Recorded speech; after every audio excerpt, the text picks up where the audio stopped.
Hello students. तो आज कक्षा 11 की फिजिक्स के अध्याय 4 अर्थात सदिश विश्लेषण के 3 इम्पॉर्टेंट टॉपिक पढ़ते हैं जो सदिशों के योग के नियम से संबंधित हैं। जिनमें से पहला है सदिशों के योग का बहुभुज नियम क्या है, लिखिए एवं सिद्ध कीजिए।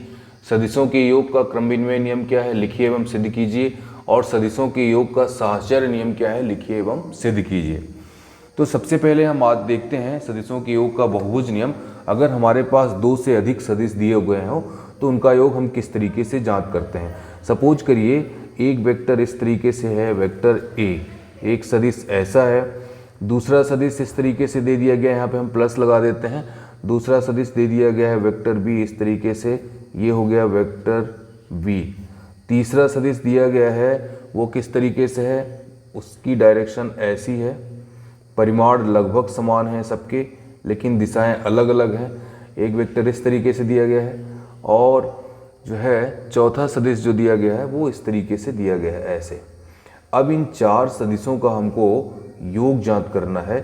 चारों की दिशाएं अलग अलग हैं तो हम किस नियम का उपयोग करेंगे, बहुभुज नियम का उपयोग करेंगे। और बहुभुज नियम क्या कहता है कि यदि 2 या 2 से अधिक सदिश, स्टेटमेंट क्या है, सदिशों के योग का बहुभुज नियम, उसका कथन क्या है, सदिशों के योग के बहुभुज नियम के अनुसार यदि 2 या 2 से अधिक सदिश किसी बहुभुज की भुजाओं द्वारा प्रदर्शित किए जा सकते हों तो उनका परिणामी बहुभुज को बंद करने वाली भुजा द्वारा परिमाण और दिशा में विपरीत क्रम में प्रदर्शित होगा। अब हम यहाँ पे एक फिगर ड्रा करते हैं, एक बहुभुज बनाते हैं। तो वो फिगर इस तरीके से होगा।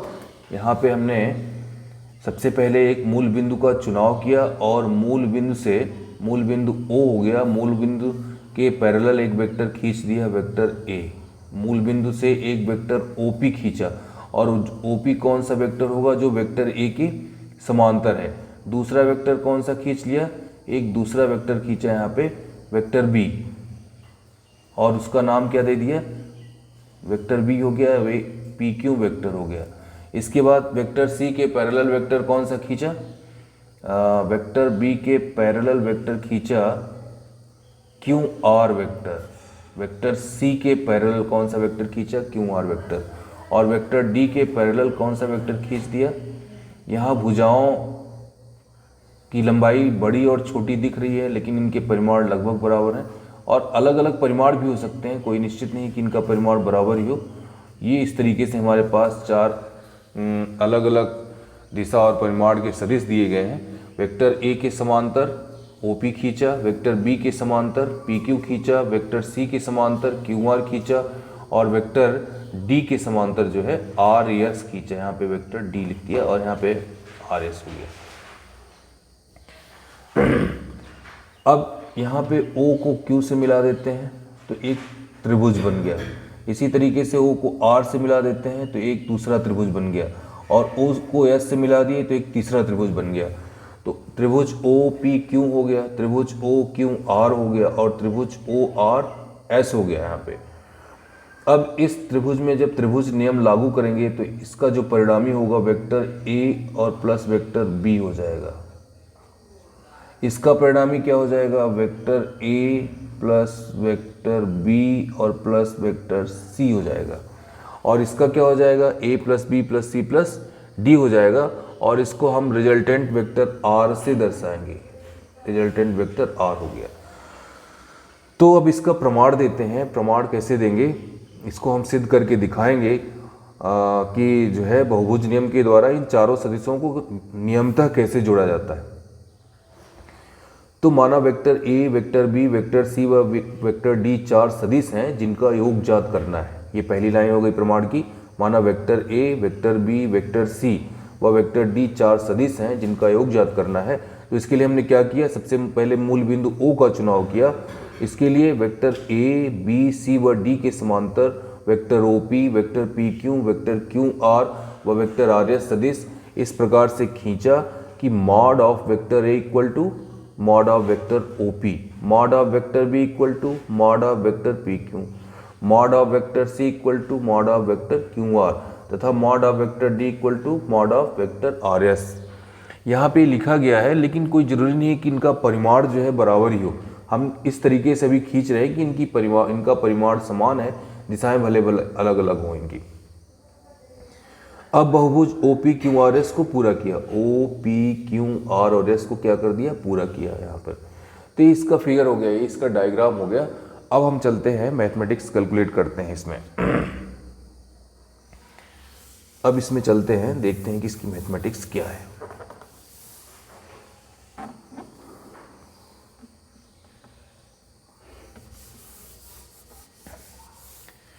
तो शुरुआत करेंगे, सबसे पहला जो त्रिभुज दिख रहा है त्रिभुज OPQ है, और उसमें हम कौन सा नियम लागू करेंगे, त्रिभुज नियम लागू करेंगे। तो चित्रानुसार यहाँ पे लिखेंगे आगे, चित्रानुसार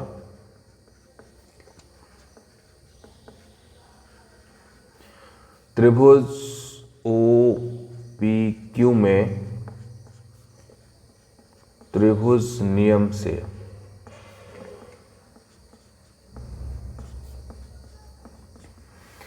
इस त्रिभुज में त्रिभुज नियम लागू करेंगे। तो त्रिभुज नियम क्या होगा, vector OQ equal to vector OP और प्लस वेक्टर PQ के। Vector OP plus vector PQ हो गया, और इसको आगे बढ़ाएंगे तो ये हो जाएगा vector A plus vector B के। अब इसके बाद जो है त्रिभुज कौन सा आएगा, OQR। पुनः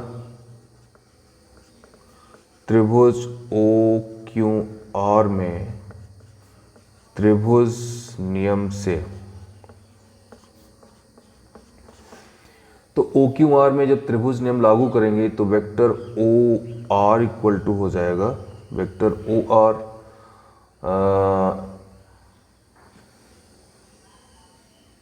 बराबर हो गया OQ प्लस QR के, vector OQ plus vector QR के, और OQ जो है वो vector A plus vector B है, और ये हो गया वेक्टर C, यहाँ पे हो गया। अब लास्ट वाला त्रिभुज कौन है, ORS, ठीक है ना। तो इसी प्रकार त्रिभुज ORS में, इसी प्रकार त्रिभुज ORS में त्रिभुज नियम से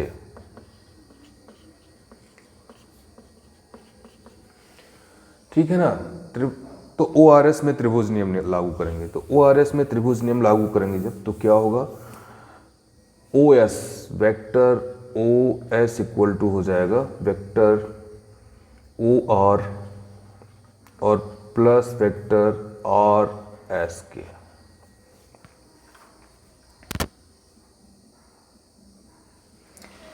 अब OR की वैल्यू हम कैलकुलेट कर चुके हैं, वो क्या है, vector A plus vector B plus vector C और प्लस वेक्टर D, ठीक है ना। तो यहाँ पर हम देख रहे हैं कि या OS का मान क्या है, ये इस तरीके से हम इसका रिजल्टेंट निकाल दिए, vector R equal to vector A plus vector B plus vector C और प्लस वेक्टर D, ठीक है ना। ये आ गया बहुभुज नियम, और यही सिद्ध करना था यहाँ पे, यही बहुभुज नियम है।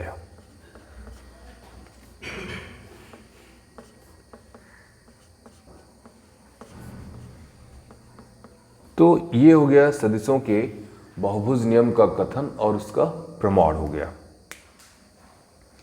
अब हम चलते हैं, देखते हैं दूसरा नियम क्या कहता है, उसको देखते हैं। यहां पर दूसरा नियम है सदिशों के योग का क्रम विनिमय नियम। इसको भी दो बिंदुओं में पढ़ेंगे, है ना। क्रम विनिमय नियम, यहाँ पे हेडिंग लिखे दे रहे हैं, सदिशों के योग का क्रम विनिमय नियम। सदिशों के योग का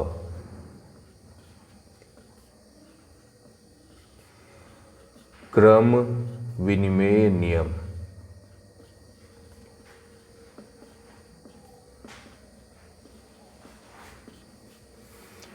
सदिशों के योग का क्रम विनिमय नियम, इसको भी दो बिंदुओं में पढ़ेंगे। तो पहला बिंदु क्या है, प्रमाण, सॉरी कथन। ये कथन देखते हैं। कथन एक लाइन का है। क्या लिखेंगे, सदिशों के योग के क्रम विनिमय नियम के अनुसार सदिशों का योग क्रम विनिमय नियम का पालन करता है। या शार्ट में लिख सकते हैं कथन, सदिशों का योग क्रम विनिमय नियम का पालन करता है।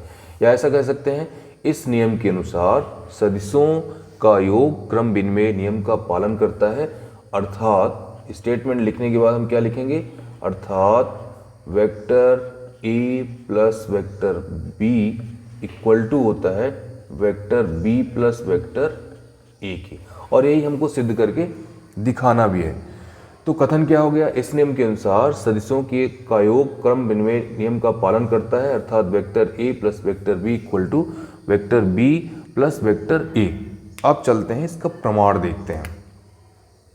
यहाँ पे कथन हो गया, अब हमने प्रमाण की हेडिंग डाल दी है ऐसे, और अब यहाँ पे लिखना शुरू कर दिया। माना वेक्टर a व वेक्टर b दो सदिश हैं।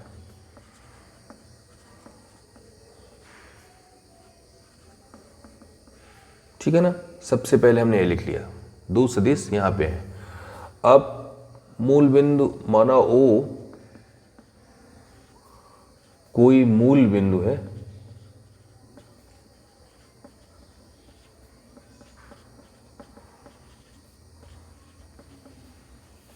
ठीक है। दूसरी चीज मान लिया, माना O कोई मूल बिंदु है। अब वेक्टर A व वेक्टर B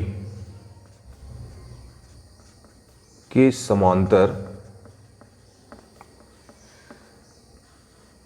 सदिश वेक्टर OP व वेक्टर, एक OP खींच लिया और B के समांतर क्या खींच लिया, वेक्टर OS खींचा। ये काम कर लेते हैं। यहां पर हमने क्या किया, सबसे पहले O की समांतर ऐसे, सॉरी OP खींच लिया। ये वेक्टर A के समांतर है, वेक्टर A के समांतर ये हो गया OP। और दूसरा एक वेक्टर खींच लिया OS, ये वेक्टर OS है जो कि वेक्टर B के समांतर हो गया। दो सदिश खींच लिया। अब इसके बाद क्या करते हैं कि इनके पैरेलल, B के पैरेलल एक और वेक्टर खींचा इस तरीके से, जैसे कि समांतर चतुर्भुज में हम पढ़ते थे। और इसके पैरेलल एक वेक्टर और खींचा इस तरीके से,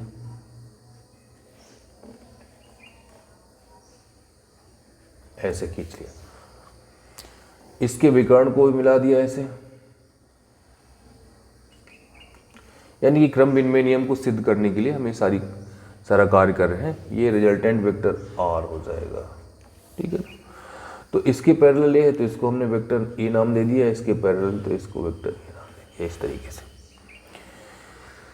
अब समांतर चतुर्भुज OPQS को पूरा किया।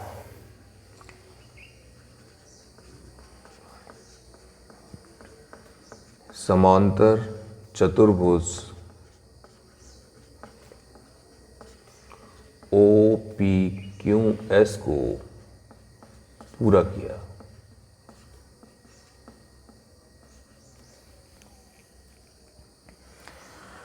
ठीक है ना। तब सदिशों के योग के समांतर चतुर्भुज नियम से, या सबसे पहले हम क्या करते हैं कि इसमें त्रिभुज नियम लागू करते हैं। अब त्रिभुज OPQ में त्रिभुज नियम से, तो OPQ में जब त्रिभुज नियम लागू करेंगे तो क्या मिलेगा, वेक्टर OQ बराबर वेक्टर OP और प्लस वेक्टर PQ के, और ये इक्वल टू हो गया vector A plus vector B के। इसको फर्स्ट इक्वेशन मान लिए। पुनः त्रिभुज OSQ में त्रिभुज नियम से तो ओ एस क्यू में जब त्रिभुज नियम लागू करेंगे तो vector O Q equal to हो जाएगा वेक्टर ओ एस और प्लस वेक्टर एस क्यू, और ओ एस की वैल्यू है वेक्टर बी और एस क्यू की वैल्यू क्या है वेक्टर ए के। ये दूसरा इक्वेशन हो गया। हम यहाँ पे देख रहे हैं कि दूसरा समीकरण मिल गया, और इन दोनों समीकरणों में हम क्या देख रहे हैं, दोनों में रिजल्टेंट ओ क्यू का मान प्राप्त हुआ है। तो यहाँ पे क्या लिखेंगे, समीकरण 1 व 2 से, समीकरण 1 व 2 से दोनों समीकरणों का उपयोग करेंगे तो अपने को क्या मिलेगा, vector A plus vector B equal to vector B plus vector A के, ये प्राप्त हुआ। और यही हमें सिद्ध करना था, तो यहाँ पे क्या लिखेंगे कि यही सदिशों के योग का क्रम विनिमय नियम है, यही सिद्ध करना था, ठीक है ना। तो सदिशों के योग का जो क्रम विनिमय नियम है वो क्या कहता है कि सदिशों का जो योग है वो क्रम विनिमय नियम का पालन करता है, अर्थात vector A plus vector B equal to vector B plus vector A के। तो यहाँ पे हमने दो सदिश लिया और दो सदिश लेकर के मूल बिंदु लेकर के उनके पैरेलल सदिश खींच करके हमने सिद्ध कर दिया कि सदिशों का योग जो है क्रम विनिमय नियम का पालन करता है। अब जो तीसरा नियम है वो कहता है साहचर्य नियम, है ना, एसोसिएटिव लॉ उसको बोलते हैं। जिस तरीके से संख्याओं में साहचर्य नियम होता है उसी तरीके से, तो ये हो गया सदिशों के योग का साहचर्य नियम। तो दो बिंदुओं पर सिद्ध करेंगे। सबसे पहले क्या लिखेंगे, इसका कथन लिखेंगे। तो कथन एक लाइन का है। कथन क्या कहता है, सदिशों का योग साहचर्य नियम का पालन करता है। इस नियम के अनुसार लिखेंगे, इस नियम के अनुसार सदिशों का योग साहचर्य नियम का पालन करता है, अर्थात उसकी मैथमेटिक्स क्या होगी वो देखते हैं। अर्थात वो नियम कहता है क्या है, वो नियम कहता है कि vector A plus vector B, bracket को क्लोज करेंगे, plus vector C equal to vector A plus vector B plus vector C के। ये है साहचर्य नियम। सदिशों का योग साहचर्य नियम का पालन करता है।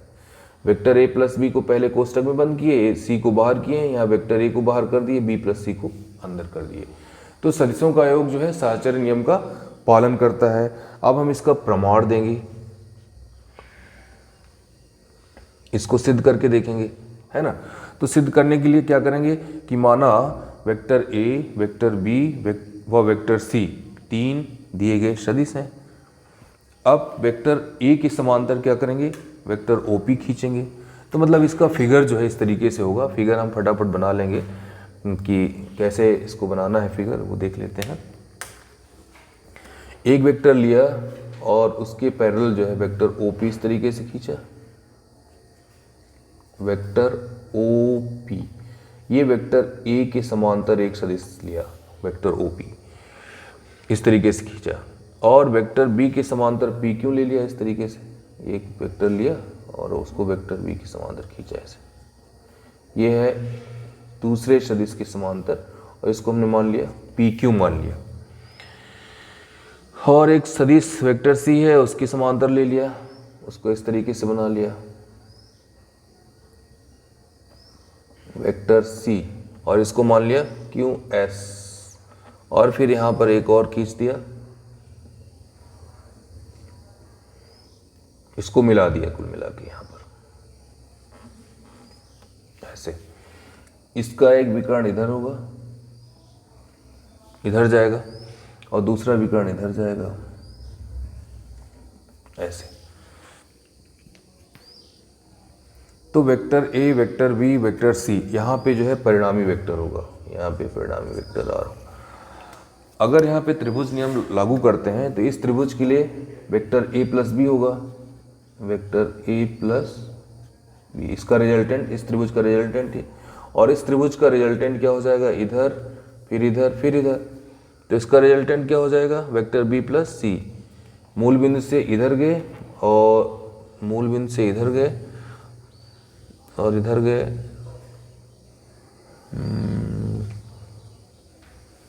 कौन सा त्रिभुज लेंगे यहाँ पे, O S Q, O Q S, P Q S O P S में इस तरीके से जो है सिद्ध करना है अपने को। चलते हैं, देखते हैं कितने त्रिभुज बनते हैं, उसके अकॉर्डिंग हम काम करते हैं। शोर न करें, देखो देखो। तो माना वेक्टर ए, वेक्टर बी और वेक्टर सी तीन सदिश हैं जिन्हें चतुर्भुज P Q O P Q S की तीन भुजाओं द्वारा परिमाण और दिशा में एक ही क्रम में प्रदर्शित किया गया है। इसकी जो पहली लाइन है वो क्या लिखेंगे, माना वेक्टर ए, वेक्टर बी व वेक्टर सी तीन सदिश हैं जिन्हें चतुर्भुज ओ पी क्यू एस की तीन भुजाओं द्वारा परिमाण और दिशा में एक ही क्रम में प्रदर्शित किया गया है। अब O और Q तथा P और S को मिला दिया, O को Q से मिला दिया, P को S से मिला दिया। तब OPQ में सदिशों के योग के त्रिभुज नियम से अब हम यहाँ पे क्या करेंगे कि अब त्रिभुज OPQ में सदिशों के योग के त्रिभुज नियम से, सदिशों के योग के त्रिभुज नियम से OPQ में त्रिभुज नियम लागू करेंगे। तो जब यहाँ पे त्रिभुज नियम लागू करेंगे तो हो जाएगा वेक्टर OP इक्वल टू हो जाएगा वेक्टर, सॉरी यहाँ पे वेक्टर OP नहीं बल्कि OPQ। इस त्रिभुज के लिए OPQ के लिए वेक्टर OQ हो जाएगा, vector OQ equal to vector OP और प्लस वेक्टर PQ और ये इक्वल टू हो गया वेक्टर A और प्लस वेक्टर B। इसको हमने ब्रैकेट में क्लोज कर दिया तो वेक्टर OQ का मान मिल गया। अब इसी तरह से OQS, त्रिभुज OQS में त्रिभुज नियम से, अब त्रिभुज OQS में त्रिभुज नियम से, ठीक है ना। तो इसमें जब त्रिभुज नियम लागू करेंगे तो वेक्टर OS इक्वल टू हो जाएगा, वेक्टर OS इक्वल टू हो गया OQ और plus QS, vector OQ plus vector QS और OQ का मान क्या है, ब्रैकेट में vector A plus vector B और इसके बाहर क्या हो गया वेक्टर C। इसको फर्स्ट इक्वेशन दे दिए, ये पहला समीकरण हो गया। तो इसका जो वेक्टर OS है उसकी वैल्यू एक बार कितनी आ गई, vector A plus vector B bracket में प्लस वेक्टर C के। अब चलते हैं, हम इसको ऐसा भी कर सकते हैं, एक स्टेप और बढ़ा देते हैं इसमें, या vector R equal to vector A plus vector B और प्लस वेक्टर C कोष्टक को बंद कर देते हैं यहाँ पे। तो ये पहला इक्वेशन हो गया, ये फर्स्ट इक्वेशन हो गया यहाँ पे। अब चलते हैं इसी तरीके से सेकंड इक्वेशन निकालते हैं जो कि दिखेगा इस तरीके से। अब त्रिभुज PQS में त्रिभुज नियम से, तो त्रिभुज PQS क्या है, P है यहाँ पे, Q है यहाँ पर, S क्या है, तो इसका परिणामी ये वेक्टर PS हो जाएगा। तो वेक्टर PS इक्वल टू हो जाएगा वेक्टर PQ और प्लस वेक्टर QS के, ठीक है ना। और ये हो जाएगा वेक्टर B और प्लस वेक्टर C के। इसी प्रकार त्रिभुज OPS में, त्रिभुज OPS में, तो O इधर है, P इधर है और S इधर है, तो इसका जो परिणामी OS हो जाएगा, OS इक्वल टू किसके हो जाएगा, वेक्टर OP और प्लस वेक्टर PS के। तो वेक्टर OP का मान कितना है, वेक्टर A है, और वेक्टर PS का मान कितना है, vector B plus vector C है। अब हमको इक्वेशन नंबर 2 इस तरीके से प्राप्त होगा, vector R equal to vector A plus vector B plus vector C के। इसको इक्वेशन नंबर 2, तो पहले इक्वेशन में हमने क्या देखा था, रिजल्टेंट R का मान दूसरा था और दूसरे में इस तरीके का मान आ रहा है। तो पहले इक्वेशन में ये वैल्यू आई थी और दूसरे इक्वेशन में ये वैल्यू आई थी, दोनों आर की वैल्यू है। तो हम अब फाइनली क्या लिख सकते हैं समीकरण 1 व 2 से? समीकरण 1 व 2 से vector A plus vector B और plus vector C equal to vector A plus vector B और प्लस वेक्टर सी के। ठीक है ना, इसको बॉक्स में बंद कर दिया और यही सदिशों के योग का साहचर्य नियम है। यहां हमने क्या क्या लिखना है? यहाँ पे यही सदिशों के योग का साहचर्य नियम है। तो आज हमने 3 बहुत ही इंपॉर्टेंट सदिशों के योग के नियम पढ़े, बहुभुज नियम, क्रम विनिमय नियम और साहचर्य नियम। Okay students, thank you very much.